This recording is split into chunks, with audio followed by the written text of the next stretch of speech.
আসসালামু আলাইকুম এভরিওয়ান, আশা করি সবাই অনেক বেশি ভালো আছেন। আজকে তৈরি করে দেখাবো উত্তরবঙ্গের জনপ্রিয় একটি শাকের রেসিপি। এই শাকটির নাম নাপা শাক। এই শাক দিয়ে আমরা বিভিন্ন রকম রেসিপি করে খেয়ে থাকি। তো আজকে তার মধ্যে একটি রেসিপি আপনাদের করে দেখাবো। এই শাক দিয়ে রুই মাছের ঝোল খেতে কিন্তু অত্যন্ত মজা লাগে।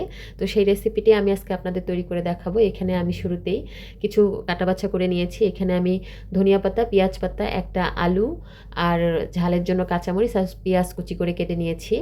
শুরুতেই মাছগুলো আমি ভেজে নিব। মাছগুলোতে আমি হলুদের গুঁড়া, মরিচের গুঁড়া আর লবণ দিয়ে ম্যারিনেট করে নিচ্ছি। ম্যারিনেট করতে করতে আমি একটা প্যানে তেল গরম উঠিয়ে দিয়েছি। এবার মাছগুলো আমি সরাসরি এখানে ভেজে নিব।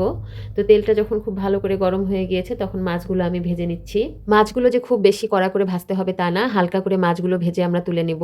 যে কোনো ঝোলের জন্য মাছ কিন্তু বেশি কড়া করে ভাজলে ভালো লাগে না, হালকা করে ভেজে নিয়ে মাছ রান্না করলে কিন্তু খেতে বেশি ভালো লাগে। তো এই যে মাছগুলো আমি হালকা করে ভেজে নিয়ে তুলে নিচ্ছি। মাছ ভাজা হয়ে গেলে মাছ ভাজার তেলেই আমি এখানে একটু জিরে ফোড়ন করে নিয়ে তাতে পেঁয়াজ কুচি দিয়ে দিচ্ছি। পেঁয়াজ কুচিটা হালকা করে ভেজে নিয়ে এবার এই ভাজা পেঁয়াজের মধ্যে আমরা যে আলুটা কেটে রেখেছিলাম সেই আলুটাও আমি দিয়ে দিচ্ছি। এবার পেঁয়াজের সাথে আলুটা একটু ভালো করে নেড়ে চেড়ে নিয়ে এখানে আমি দিয়ে দিচ্ছি লবণ স্বাদ মতো আর দিয়ে দিচ্ছি 1 চামচ হলুদের গুঁড়া। এবার লবণ আর হলুদের গুঁড়ার সাথে আলুটা আমরা আরেকটু নেড়ে নিব। এবার আলুটা যখন মশলার সঙ্গে একটু ভাজা ভাজা হয়ে এসেছে তখন আমরা এখানে ঝোলের পানি দিয়ে দিব।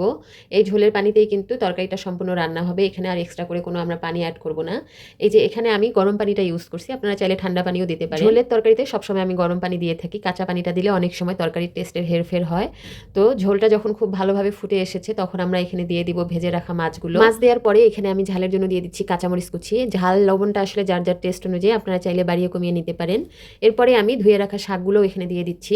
এবার আমি শাকগুলো দেওয়ার পরে ঢেকে দিয়ে কিছুক্ষণ জাল করে নিব। কিছুক্ষণ জাল করে নিলেই শাকগুলো একদম সিদ্ধ হয়ে যাবে। শাকগুলো সিদ্ধ হওয়ার পরে আমি মাছগুলো এবার শাকের উপরে উঠিয়ে দিচ্ছি। শাকের উপরে মাছগুলো উঠিয়ে দেওয়ার পর আমরা যে ধনিয়া পাতা আর পেঁয়াজ পাতা কেটে রেখেছিলাম সেগুলো উপর দিয়ে ছড়িয়ে দিয়ে আর 5 মিনিট ঢেকে রান্না করলে কিন্তু আজকের রেসিপিটা একদম রেডি। এই সেম রেসিপিতে আপনারা চাইলে পালং শাক অথবা লাউ শাক দিয়েও এই রুই মাছের রেসিপিটি করে খেতে পারেন, ভালোই লাগবে। আর অল্প মশলায় এই স্বাস্থ্যকর রেসিপিটি আশা করছি আজকে আপনাদের অনেক বেশি ভালো লেগেছে। তো রেসিপিটি যদি ভালো লেগে থাকে ভিডিওতে লাইক কমেন্ট করে দিবেন। ধন্যবাদ সবাইকে পুরো ভিডিওটি দেখার জন্য। আল্লাহ হাফেজ।